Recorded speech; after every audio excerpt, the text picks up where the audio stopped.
Ladies and gentlemen, boys and girls, children of all ages, welcome to the channel. It's your boy here today to discuss about UFC Fight Night. Jared Cannonier versus Naza Sordin Amanov event. I do apologize if I butchered the other fighter's first name. I do apologize about that. But this is kind of an interesting fight card. I have to be honest with you guys, when it comes to UFC Fight Night events, it's kind of tricky. Sometimes they can be dangerous to bet on, especially with favorites. There's a lot of underdogs that nobody really predicted to do anything special in those fights. And sometimes they surprise a lot of people. I got four fights currently right now that I picked that I'm going to give you guys for the best bets here on the channel. UFC 302, just to kind of recap a little bit on that. Man, my ass made $206 just betting on 3 different fights. Had I continued to bet throughout the rest of the night outside of Alex Moreno, which, by the way, guys, I did pivot off of Alex Moreno. I did not go with him. I did not use him in any of my bets either. I was a little concerned about that fight. There was a lot of people that believed that Alex Moreno was going to win that fight, but thought that he was a little bit sloppy and was kind of worried that the same thing might happen. So I got to admit, I did not bet on him, even though I told you guys he's somebody I would pick to bet on. So I did not bet on him, surprisingly. Who I did bet on is, trying to remember, Aslam Kozlov. Aslam Makachev, excuse me, against Dustin Poirier in that one, the main event fight. I also bet on, trying to remember, Alan Perez. I bet on her. And there was a third fighter, I believe. Trying to remember who that was. I think he was I can't quite remember, but he was in the main card, I think like the opener or something like that. And yeah, that's where I won my 3 bets and won $206. I ended up winning I was at $304 by the end of the night. I did really well. I would have, if I would have continued on other picks that I thought were going to win, I would have walked away with $750. I'd have been fucking jacked full of cash. The problem is, if one of them wouldn't have closed, I would have lost all my winnings, and I wasn't willing to take that kind of risk. So I just played it safe, went with 2 other picks besides Alan Perez, and I won a total of $208 total. It was $208. I lost some of that during a bet for the New York Yankees. They did shitty in the beginning. I was able to cash out early on that one, and they won in the 9th inning, 7-5. That really pissed me off. I would have increased it to about another $13, so I had $313. Instead, I lost $4 on that, and I went down to $304 instead. So that made me a little upset and kind of disappointed. But it is what it is. So be it. Let it be what it is. Anyway, let's get into my 4 best picks for the UFC Fight Night card in Louisville. I have first Taylor Lapilus going up against Cody Stampman, and I'm actually taking Taylor Lapilus to win this fight. I actually had him at minus 275 when I picked him. He's currently went up to minus 300 on Hard Rock Bet. I do not know what his situation is on DraftKings or FanDuel or anything like that, because I do not have access to that. I may end up one day be moving out of the state of Florida and moving to like Kentucky or something like that, and I will have access to all of these, so I might be interested in trying all different sports books and whatnot and see how that goes. But with that being said, I think that this is going to be a good fight. I think Taylor Lapilus has a good shot at winning. He has been 4-1 for the last 5 fights. He's been on a really good winning streak outside of the one loss. Taylor Lapilus, I believe, has lost about 2 or 3 fights within the last 5 fights. He hasn't been all that impressive. He's 21-6. Taylor Lapilus is 19-4. So Taylor Lapilus seems to be a little bit of a better fighter. Based on a lot of people's picks, they really believe that Taylor Lapilus is going to win this fight hands down without question. They're not too worried about him at all. I follow MMA experts. We Want Picks. Taylor the Fortune Teller. And I also follow Running Mouth MMA. So those are kind of the 4 I follow among people, get their kind of predictions and see what they think of, if they agree on those in the sense of what they say in their predictions video and where they're going to go with it. So I honestly feel like Taylor Lapilus, every one of them that I follow has said that they pretty much stated they predict Taylor Lapilus to win this fight. Now, granted, it is no guarantee that he's going to win, but he is kind of a safe bet to go with. So I would say Taylor Lapilus minus 300 is worth the money. If you just wanted to do one pick and you're trying to win like $100 back, I believe if you put like $70 to $75 down, maybe $80 just to raise it up a little bit to get you to that $100. You put $80 down on him, you win the 100 and whatever, you win, you walk away with that, and you're done for the night. You don't have to worry about the rest of the card.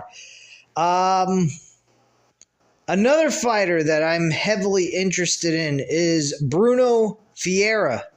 Bruno Ferreira is a monster of a beast. He's 11-1. I did catch his fights previously. I will admit he is a little bit of a concern to me in the sense that he's also currently, I believe, a minus 300 as well. He's heavily favored by a lot of people. Even on Tapology, he's like a 96% voted to win the fight out of like almost 1,000 people. So, I mean, he's heavily loved by this UFC fan base to win this fight. I honestly think he is going to be a good pick. He's another solid pick I would go with. Give me 1 second, though. I'll be right back with the update on the actual the odds here. So give me 1 second. Yeah, Bruno Ferreira is actually a minus 300 against Dustin Stolofitz. I believe that's how you pronounce his name. I did catch his opponent, Bruno Ferreira's opponent, and how he fought. And I have to admit, with Bruno Ferreira, I think he's going to have an easy time based on the style of matchup and the way his opponent fights. He's very flat-footed. He has his hands raised, but they're kind of split apart. If Ferreira kind of changes his game plan a little bit, snaps a jab in there, and works it in there on his opponent, he could definitely go ahead and pick up a victory here by a knockout in the first round like he has been throughout his entire career, which is very surprising. Through 12 fights, he's had every fight end in the first round. This guy's a fucking beast. His only problem is he going to be able to make it out of the first round? Is he going to, defeat his opponent further into the fight? One thing that I think that needs to be seen is how Bruno Ferreira is going to do in later rounds, like the second and third round, because he has not fought beyond that outside of the first round. And that's a little concerning, but his power is so fucking good. And his fighting style, he's very good on his feet. He bounces around. He moves his head, Ferreira. He is very, very good. Head movement wise, he is really good, and he moves around like crazy on his feet. He's not flat-footed. That is something when it comes to stand-up game, you got to look at boxing. Boxing explains it all on how to fight. Kickboxing, it's more of a, you're charging at your opponent, you're throwing punches, and you're kicking like crazy. I mean, you do have to have, body movement, head movement, all that good stuff. But boxing is where it's at, because the only thing that you can hit your opponent with in boxing is your hands. And that's how he fights. He fights with his hands, and he uses his legs to kick his opponents in his legs. So that's another thing. If he utilizes the kicks to the legs, jabs to his opponent to the face, he is going to win this fight and eventually lead to his powerful hooks that he delivers on his opponents. He is a fucking knockout artist. He has submitted, I think, one or two guys before, but this guy is a fucking killer. And he's definitely got a good shot at winning this fight against Stoltovitz, because he's not exactly what I would call a guy that I would be too concerned about when it comes to Bruno Ferreira. I mean, he did beat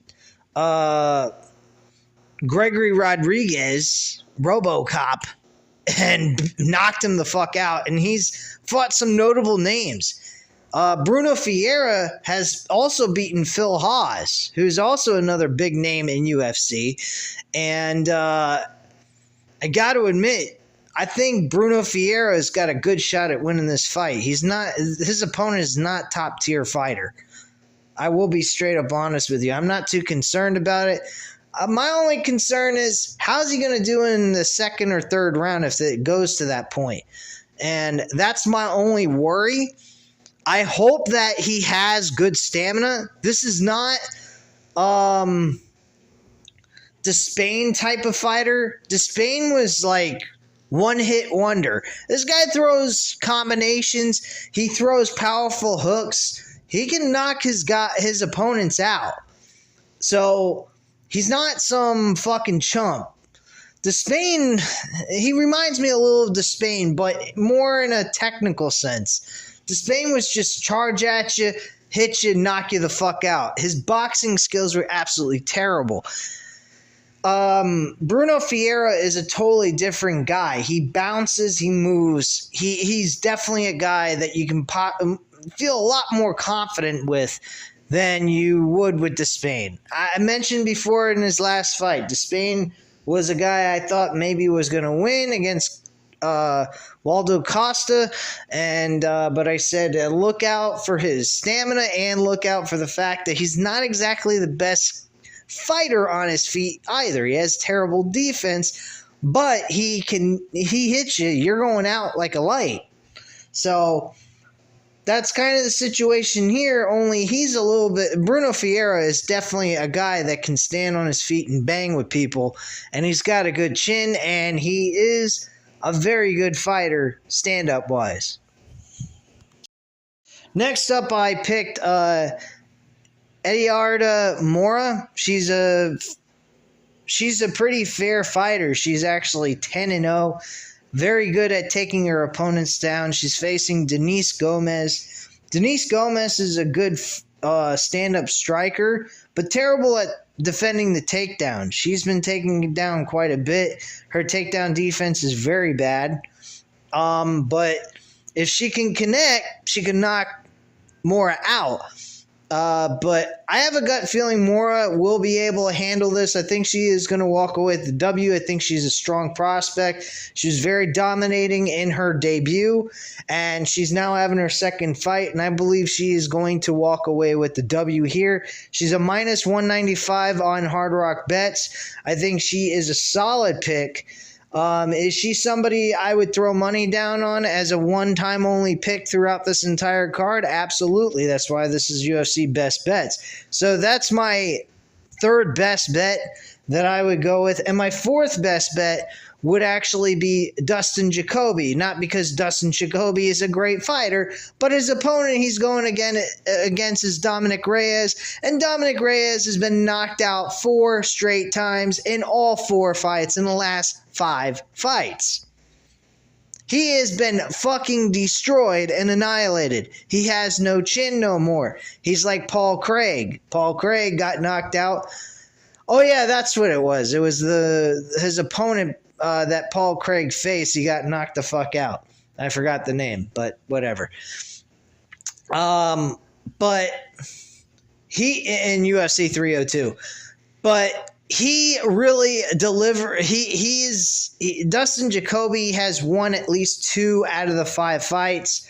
I mean, that's not great or anything, but he is definitely been a lot more of a guy that's shown up to fight than Dominic Reyes. Dominic Reyes has slipped down the totem pole since the loss to John Jones, which a lot of people say when he had the title shot, he actually won. I think I should go back and watch that event and see how he did in that fight, because I have never heard of anyone being able to beat John Jones in a fight. Never. He's gotten disqualified 1 time. That's why he has his only loss.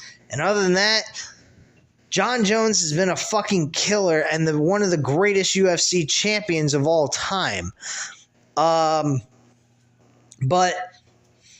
Dominic Reyes has not been the same. I bet on him once. I lost badly. I had him, I believe, part of my parlay when I was doing parlays at the time.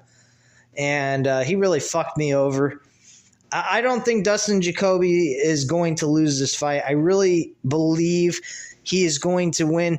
Out of every fighter that I have given you guys, my top guys that I think are going to win, I think Taylor Lapilus is my top guy. Bruno Ferreira is my second top guy because his power. He would be number 1 if I knew if he could, stand up and bang for 3 rounds, and he showed that he had good stamina going into this fight, but he's never had a fight that went that far. So I have no idea what he's going to be like if this fight goes beyond that. But if you want to talk about pure power and finishing, I would go with Bruno Ferreira as my number 1 guy, but again, like I said, the other variables that are involved in this fight could play out, and we don't know if he's going to be able to do that for an entire 3 rounds. So that's one of the reasons why I don't have him as my number 1 pick, and he's only my second number 1 pick that I would definitely go with. Mora is definitely someone that I would go with, but she's like my third because she could get knocked out. I don't know what kind of chin she has. Denise Gomez has been there for a while. She's knocked out some people in her wins, and she's been pretty good at her striking game. So all it takes is 1 good shot, and that's all. That's really all it takes. So that's just my opinion. Dustin Jacoby, he's definitely someone I would go with based on the fact Dominic Reyes is just a fucking bottom-of-the-barrel fighter at this point. And we don't know if he's going to turn it around. There could be a possibility he could turn it around, and he may just surprise us tomorrow, or not tomorrow, on Saturday, and shock the world with a comeback win here and turn his career around. But I don't know. There is another guy that I would go with. He's a minus 250. Rosa Mayes. He's 8-1 right now. Actually, Raul Rosas Jr. going up against Ricky Terrios. And Rosas Jr. is well known for his wrestling ability. He's only 19 years old. He's a very young guy. He's got a lot of time in his career to do a lot of impressive things. and he may shock a lot of people on Saturday as well. So he's definitely someone to keep an eye out for if you wanted to bet on him instead of Dustin Jacoby and pivot off of that. I totally understand the mentality on that based on the situation. I may even consider doing that as well and get away from the Dustin Jacoby fight with Dominic Reyes. So I'm not quite sure if I'm going to do it or not, but I'm going to think about it leading up to the event on Saturday, and pretty much that's it. But I'd like to give you guys that fifth pick, just in case you guys don't like the idea of Dustin Jacoby. I would recommend pivoting off of him if you're not feeling too confident about that. You go with Raul Rosas Jr. and stick with that, because a lot of people that have been following this shit for a long time that are more knowledgeable about it than I am have even said Raul Rosas is another top pick that they would actually add to a parlay, singles bet, what have you. So that's definitely something to look into. But yeah, at this time, guys, that's all I have to say. Thank you very much for tuning in. If you enjoyed this video, by all means, hit the like button. If you enjoyed the video, hit the subscribe button. If you're not already subscribed to the channel for week-to-week UFC best bets here on World of Wrestling. I thank you guys very much for watching, and also leave a comment down below if you'd like, and I'll get back to you. But at this time, thank you very much for watching, and have a great night, guys. Bye.